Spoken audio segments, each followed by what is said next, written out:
So today we're doing the Piles Creek Loop in the Brisbane Waters National Park, and it's about a 4 kilometre grade 5 loop track, and most of the track is through beautiful eucalypt forests and past sandstone caves.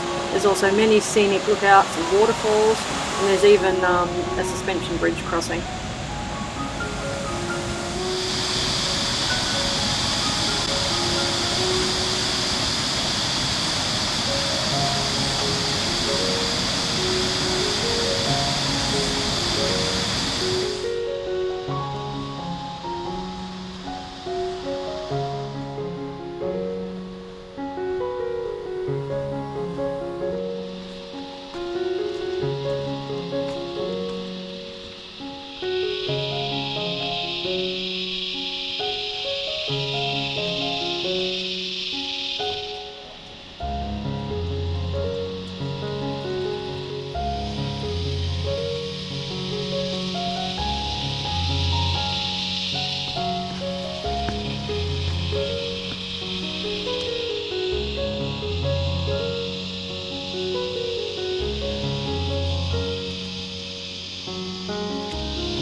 This is Australia, mate.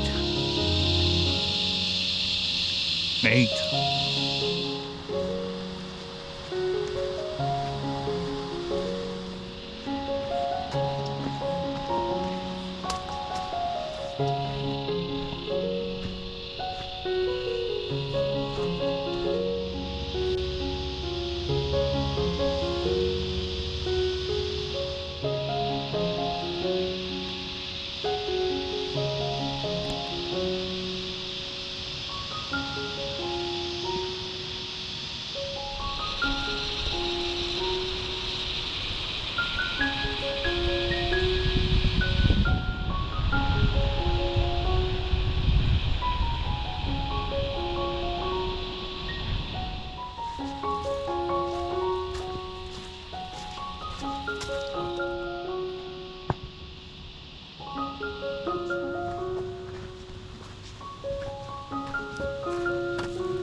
Ready for Australia, mate?